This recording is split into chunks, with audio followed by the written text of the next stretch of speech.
नमस्कार, स्वागत है आपका आपके सितारे में और मैं हूं आपके साथ प्रियंका। आषाढ़ मास के कृष्ण पक्ष के एकादशी के दिन योगिनी एकादशी व्रत का विधान है। इस एकादशी को भगवान नारायण की पूजा आराधना की जाती है। आज आचार्य जी बताएंगे कि कैसे इस दिन आप विष्णु भगवान जी की पूजा उपासना करें। ये सब हम जानेंगे हमारे आज के महाउपाय में और साथ ही रोज की तरह आपको बताएंगे आपका आज के दिन का राशिफल। तो फिर देर किस बात की, शुरू करते हैं आपके सितारे।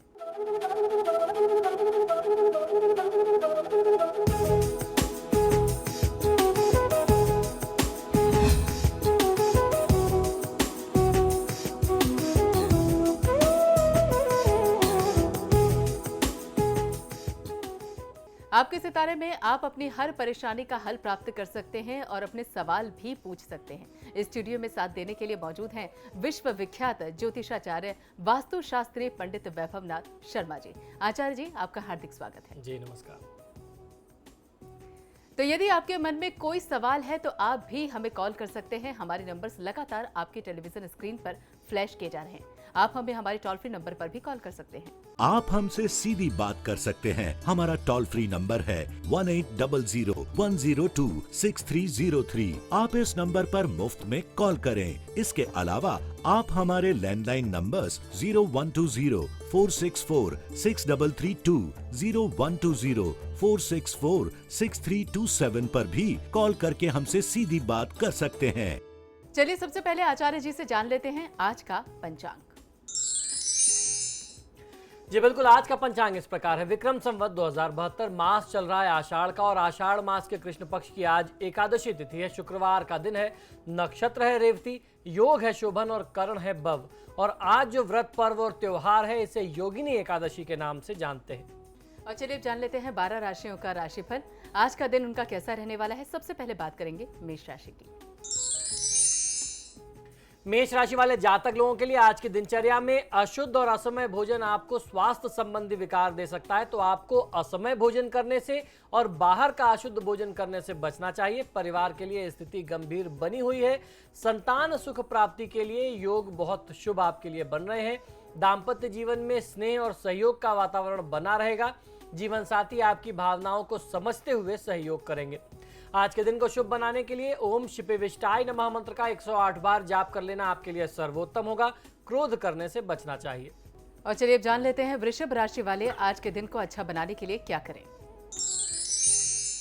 वृषभ राशि वाले जातक लोगों को आज की दिनचर्या में आपको पारिवारिक समस्याओं को सुलझाने में सहयोग कर सकता है आपके अपने परिवार के लोग। ऐसे में आपसे आपस में जब आप किसी से बात कर रहे हो तो आपसी मधुरता की कमी का आपको ध्यान रखना पड़ेगा कि कहीं कोई उसमें कमी ना हो जाए, कोई ऐसा कारण ना बने कि जिस विवाद को आप सुलझाना चाह रहे हैं आपस के तालमेल की वजह से वह विवाद दोबारा से बढ़ जाए। तो आपको ध्यान रखना है कि जब आप किसी से बात व्यवहार करें तो बहुत सौम्य बोलें, व्यवहार आपका बहुत अच्छा हो। पारिवारिक सुख सुविधाओं में आप वृद्धि कर सकते हैं, बढ़ोतरी के संयोग बन रहे हैं। संतान विषयों पर क्रोध करने से बचना चाहिए। कोई नया घर भूमि का क्रय करना भी परिवार के लिए आज कुछ ऐसा कार्य भी संपादित हो सकता है आपके माध्यम से। तो इन सारी तरीके के लक्षण आपके लिए आज बन रहे हैं। आज के दिन को शुभ बनाने के लिए ओम अंबिका नाथा नमः मंत्र का 108 बार जाप आपको अवश्य करना चाहिए। और आज का दिन यात्रा के लिहाज से बहुत अच्छा नहीं बनता है, यात्रा करने से बचना चाहिए। और चलिए अब जान लेते हैं मिथुन राशि वाले आज के लिए क्या करें। मिथुन राशि वाले जातक लोगों के लिए आज की दिनचर्या में अप्रत्याशित व्यय आपकी परेशानियों को बढ़ा सकते हैं। बढ़े हुए व्ययों पर नियंत्रण रखने का प्रयास करना आपके लिए लाभकारी होगा। आप दूसरों पर सरलता से विश्वास आज नहीं कर पाएंगे। आपको अनेक विषयों में परेशानियों का सामना करना पड़ सकता है। अप्रत्याशित क्षेत्र यानी जिन क्षेत्रों से आपको उम्मीद नहीं थी, ऐसे क्षेत्र, ऐसे विषय, ऐसे काम आपको आज लाभ दे सकते हैं। आज के दिन को शुभ बनाने के लिए ओम श्री कंठाय नमः मंत्र का 108 बार जाप कर लेना आपके लिए सर्वोत्तम होगा। आज की तिथि में ऋण यानी कर्ज लेने से बचना चाहिए। और चलिए अब जान लेते हैं कर्क राशि वाले आज के दिन को शुभ बनाने के लिए क्या करें और क्या ना करें। कर्क राशि वाले जातक लोगों को आज की दिनचर्या में आजीविका के कार्यों से आपको लंबी यात्राएं करनी पड़ सकती हैं। कोई नई ट्रेनिंग लेने के लिए विदेश गमन के शुभ योग भी आपके लिए बन रहे हैं, जिसका लाभ इस दौरान उठाया जा सकता है। आजीविका के कार्यों के प्रति आपका सकारात्मक रवैया आपके लाभों में बढ़ोतरी का कारण बन सकता है। आज के दिन को शुभ बनाने के लिए ओम भक्त वत्सलाय नमः मंत्र का 108 बार जाप कर लेना आपके लिए सर्वोत्तम होगा। व्यर्थ की बातों में खुद को इन्वॉल्व करके अपना बहुमूल्य समय आप नष्ट ना करें। और चलिए अब जान लेते हैं सिंह राशि वाले आज के दिन को अच्छा बनाने के लिए क्या कुछ उपाय करें। सिंह राशि वाले जातक लोगों के लिए आज की दिनचर्या में आय प्राप्ति के पक्ष में समय आपके साथ बना हुआ है। पारिवारिक सुख सहयोग बना रहेगा। कार्यभार बढ़ने से आपके स्वभाव में क्रोध, अविश्वास की स्थिति आ सकती है। आजीविका क्षेत्र में आपके कार्यभार में बढ़ोतरी होगी, ऐसे लक्षण बनते हैं। मेहनत और लगन के भाव की स्थिति आपके अंदर निरंतर बनी रहने वाली है। आज के दिन को शुभ बनाने के लिए ओम भवाय नमः मंत्र का 108 बार जाप कर लेना आपके लिए सर्वोत्तम होगा। किसी का अनादर करने से बचना चाहिए। और चलिए जान लेते हैं कन्या राशि वाले आज के दिन को शुभ बनाने के क्या करें और क्या ना करें। कन्या राशि वाले जातक लोगों के लिए आपका अनुभव और आपकी योग्यता आज आपके काम आने वाली है। वित्तीय योजनाओं पर कार्य करना विशेष रूप से आज आपके लिए लाभकारी रहेगा। आय पक्ष के लिहाज से समय बहुत ही शुभ बना हुआ है। नीति कार्यों में यानी प्लानिंग के कार्यों में आप कुशलता प्राप्त कर पाएंगे। ज्ञान और बुद्धि का बना हुआ संयोग आपको बहुत अच्छा लाभ देगा। आपको पदोन्नति और सम्मान के अवसर भी आज प्राप्त हो सकते हैं। आज के दिन को शुभ बनाने के लिए ओम विष्णु वल्लभाय नमः मंत्र का 108 बार जाप कर लेना आपके लिए सर्वोत्तम होगा। रोग की स्थिति को अनदेखा करने से बचना चाहिए। और चलिए अब जान लेते हैं कि तुला राशि वाले जो जातक हैं आज के दिन को शुभ बनाने के लिए क्या करें।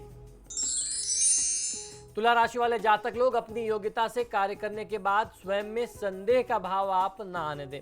अधीनस्थों के सहयोग से अनेकों कार्य आज आप पूरे कर सकते हैं। आप अधीनस्थों पर पूरा विश्वास कर उन पर महत्वपूर्ण जिम्मेदारियां भी अपनी छोड़ सकते हैं। अपने सहयोगियों का सहयोग पाने के लिए आपको स्वयं में मधुरता लानी होगी। आज के दिन को शुभ बनाने के लिए ओम शर्वाय नमः मंत्र का 108 बार जाप कर लेना आपके लिए सर्वोत्तम होगा। बड़े बुजुर्गों की बातों का अनदेखा करने से बचना चाहिए। और चलिए अब जान लेते हैं वृश्चिक राशि वाले जातक आज के दिन को अच्छा व्यतीत करने के लिए क्या करें और क्या ना करें। वृश्चिक राशि वाले जातक लोगों के लिए जॉब में बदलाव के प्रयास किए जा सकते हैं। स्वभाव में क्रोध, कठोरता और अहम का भाव आ सकता है। जीवन साथी के साथ आपके संबंधों में मधुरता की कमी बनी रहने वाली है। आपसी बातचीत में कटुता का भाव आप बिल्कुल भी मत आने दीजिए। आज के दिन को शुभ बनाने के लिए ओम त्रिलोकेशाय नमः मंत्र का 108 बार जाप कर लेना आपके लिए सर्वोत्तम होगा। देवी देवता का उपहास, पूजा पाठ या धर्म आस्था का उपहास किसी भी प्रकार से आप ना करें। और अब जान लेते हैं धनु राशि वाले आज के दिन को शुभ बनाने के लिए क्या करें। धनु राशि वाले जातक लोगों के लिए पारिवारिक शुभता से दिन की शुभता बनी रहने वाली है। पारिवारिक समस्याओं में व्ययों के बढ़ने से आप परेशान हो सकते हैं। जीवन साथी के साथ भी अनबन की स्थिति बन सकती है। आप अपने पारिवारिक दायित्वों को पहले से अधिक कुशलता से ज्यादा अच्छे से निभा पाएंगे। पारिवारिक धन में वृद्धि के संयोग बन रहे हैं। आज के दिन को शुभ बनाने के लिए ओम शितिकंठाय नमः मंत्र का 108 बार जाप कर लेना आपके लिए सर्वोत्तम होगा। यात्रा करने से आज की तिथि में आपको बचना चाहिए। और अब जान लेते हैं मकर राशि वाले जातकों के सितारे आज क्या कह रहे हैं। मकर राशि वाले जातक लोगों के लिए अपने प्रेम संबंधों में मनोविनोद के अवसर आपके लिए बन सकते हैं। इस समय में सभी साझेदारी क्षेत्रों से उत्तम आय प्राप्ति की जा सकती है। व्यापारिक क्षेत्र भी लाभकारी रहने वाले हैं। धन विनियोजन के कार्य भी पूरे किए जा सकते हैं। ऋणों के लेन देन के कार्य करना भी इस दौरान आपके लिए काफी सरल हो जाएगा। आज के दिन को शुभ बनाने के लिए ओम शिव प्रियाय नमः मंत्र का 108 बार जाप कर लेना आपके लिए सर्वोत्तम होगा। कहीं बाहर का भोजन करने से बचना चाहिए। और चलिए अब जान लेते हैं कुंभ राशि वाले आज के दिन को शुभ बनाने के लिए क्या करें और क्या ना करें। कुंभ राशि वाले जातक लोगों के लिए आज की तिथि में भूमि भवन का क्रय विक्रय करना यानी खरीदना या बेचना आपके लिए लाभकारी सिद्ध हो सकता है। विदेश संबंधी यात्राएं की जा सकती हैं। आप पूरी तरीके से अपने आजीविका क्षेत्र के कार्यों के प्रति समर्पित रहने वाले हैं। कार्यों के बढ़ने के साथ साथ आपके अधिकारों में भी वृद्धि हो, ऐसे भी संभव लक्षण बन रहे हैं। पदोन्नति के लिए नीतियों से काम लेने का प्रयास आज आप कर सकते हैं। आज के दिन को शुभ बनाने के लिए ओम उग्राय नमः मंत्र का 108 बार जाप कर लेना आपके लिए सर्वोत्तम होगा। आज की तिथि में यदि आप कोई यात्रा करें तो यात्रा में सावधानी आपको अवश्य रखनी चाहिए। और चलिए अब जान लेते हैं मीन राशि वाले आज अपने दिन को शुभ बनाने के लिए क्या करें और क्या ना करें। मीन राशि वाले जातक लोगों के लिए परिवार में वृद्धि के योग निरंतर बने हुए हैं। कोई शुभ कार्य भी संपादित हो सकता है। अपने स्वास्थ्य का ध्यान रखते हुए अपनी जिम्मेदारियों का निर्वहन आपको करना होगा। भाग्य का पूरा सहयोग आपके साथ बना हुआ है। छोटे से सरल प्रयास करने से ही आपके जो रुके हुए कार्य थे, जो काफी समय से रुके हुए थे, जो बाधित कार्य थे, वे आज पूरे हो सकते हैं। आज के दिन को शुभ बनाने के लिए ओम कपालिने नमः मंत्र का 108 बार जाप कर लेना आपके लिए सर्वोत्तम होगा। किसी भी प्रकार के वाद विवाद में आप स्वयं को ना उलझाएं। और आज जानेंगे महा उपाय, लेकिन इस छोटे से ब्रेक के बाद आप देखते रहिए समाचार प्लस।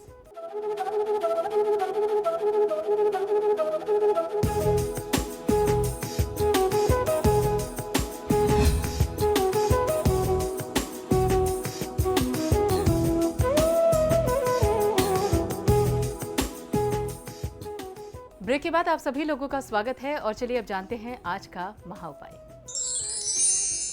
जी हाँ, बिल्कुल। आज के महा उपाय में हम लोग चर्चा करने वाले हैं योगिनी एकादशी व्रत के बारे में। सबसे पहले हम जानेंगे कि क्या होता है योगिनी एकादशी व्रत का विधान, क्या है धार्मिक महात्म, और हमारे धर्मशास्त्रों की अगर हम बात करें तो धर्मशास्त्रों के अनुसार ऐसा कहते हैं कि सुंदरता और मिलन की आस को पूरा करने वाला होता है योगिनी एकादशी व्रत।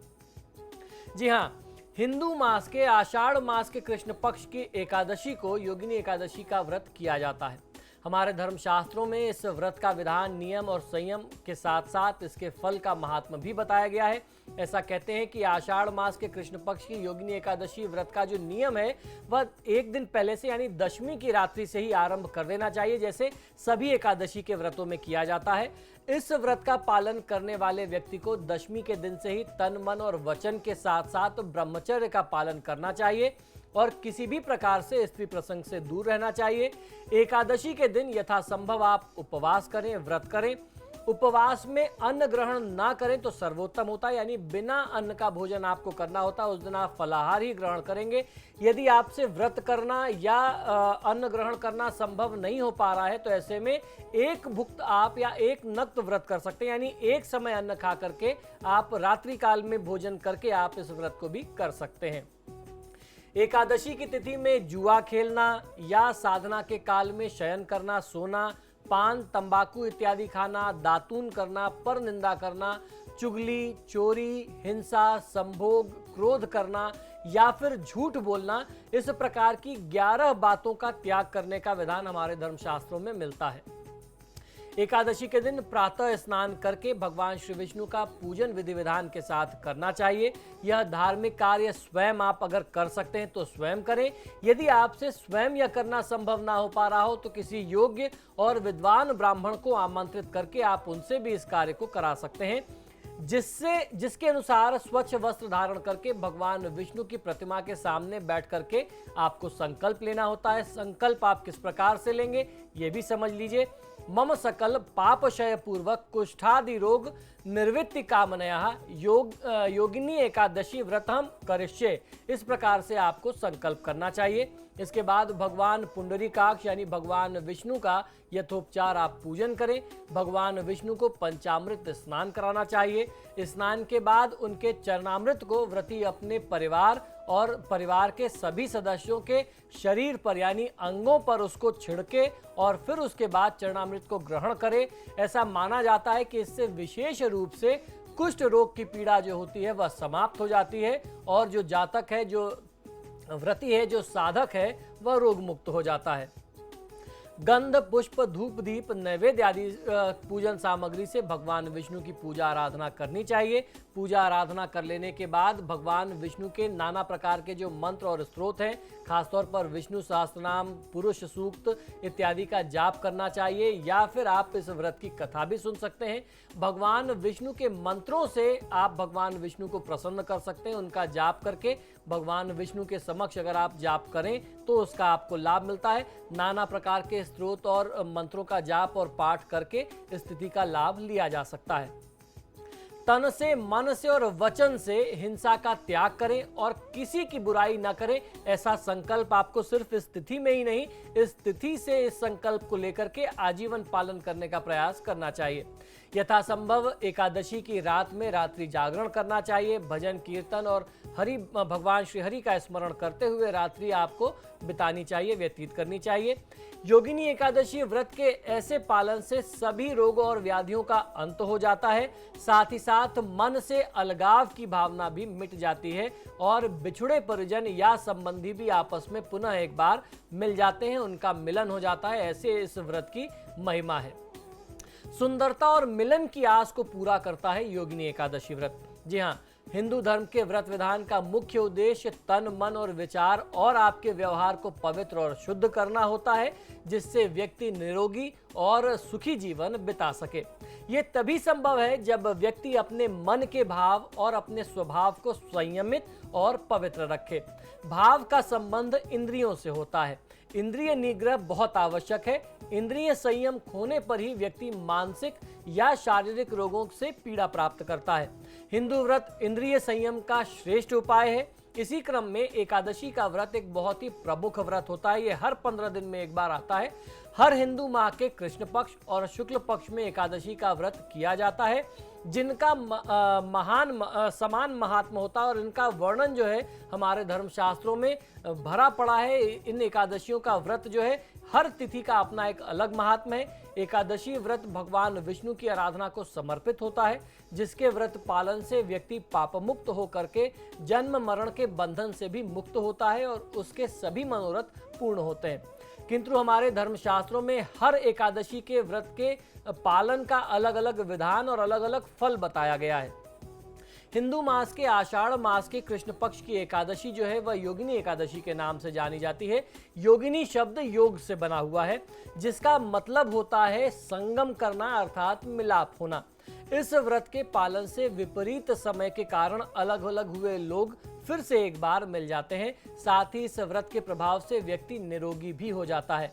खासतौर पर कुष्ठ रोग या फिर त्वचा से संबंधित जो रोग होता है, जो पीड़ा होती है, जो व्यक्ति का भोग रहा होता है भोग, वह रोग मुक्त हो जाता है। इस तरीके से योगिनी एकादशी व्रत का फल स्वास्थ्य और संबंध के लिहाज से बहुत अनुकूल बनाने वाला होता है। इस व्रत का पालन स्त्री और पुरुष दोनों समान रूप से कर सकते हैं। इस व्रत में जगत पालक भगवान विष्णु की उपासना का विशेष महात्म होता है। पालक यानी पालने वाला, तो भगवान विष्णु की पूजा आराधना करनी चाहिए। धर्म में आस्था रखने वाले ऐसा मानते हैं कि जिस तरीके से पिता अपनी संतानों के सुखी जीवन के लिए हर जरूरतों को पूरा करता है, उसी तरीके से भगवान विष्णु जगत में अलग अलग रूपों में व्याप्त होकर के जीवों को परम सुख प्रदान करते हैं। विष्णु पुराण में भी भगवान विष्णु के लिए रखे जाने वाले व्रतों में योगिनी एकादशी का व्रत श्रेष्ठ बताया गया है। पौराणिक कथा के अनुसार भगवान कुबेर के श्राप से यक्ष हेममाली जब कोढ़ रोग से पीड़ित और पत्नी से बिछुड़ गए थे, पत्नी वियोग से पीड़ित थे और शारीरिक रोग में उनको कोढ़ हो गया था, तो ऐसा फिर उन्होंने योगिनी एकादशी का व्रत किया। योगिनी एकादशी के प्रभाव से वह स्वस्थ हुए और अपनी पत्नी से उनका पुनर्मिलन हो पाया। योगिनी एकादशी के व्रत विधान में दशमी के दिन से ही संयम और नियम रख करके एकादशी के दिन यथाशक्ति व्रत और उपवास रखा जाता है। भगवान विष्णु की यथोपचार पूजा की जाती है, दान करते हैं और ब्राह्मण भोजन कराया जाता है। योगिनी एकादशी का संदेश क्या है, आइए ये भी समझ लेते हैं। इस व्रत के फल पर व्यवहारिक दृष्टि से यदि विचार करें तो हर व्यक्ति जीवन में किसी अन्य व्यक्ति, वस्तु, स्थान, विचार या फिर व्यवहार में सुंदरता ही देखना पसंद करता है। इसी प्रकार हर व्यक्ति के मन में किसी के साथ संबंध में अलगाव और कटुता के बाद भी कहीं ना कहीं मिलने की टीस रहती है।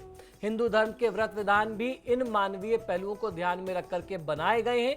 इसी कड़ी में योगिनी एकादशी का संदेश है कि अगर कोई सूरत और स्वभाव दोनों ही तरह से सुंदर बनना चाहता है तो इसके लिए आवश्यक है शारीरिक, मानसिक और वैचारिक अनुशासन और संयम का होना।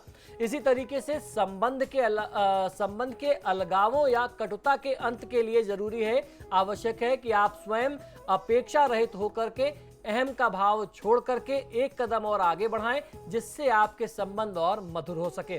तो प्रार्थना करता हूं कि भगवान विष्णु की कृपा से आपको अच्छे स्वास्थ्य की प्राप्ति होने के साथ साथ अच्छे संबंधों की भी प्राप्ति हो। तो आपके सितारे में आज के लिए बस इतना ही। पंडित जी, आपका बहुत बहुत शुक्रिया स्टूडियो में आने के लिए। जी धन्यवाद। और खबरों के लिए आप देखते रहिए समाचार प्लस। है।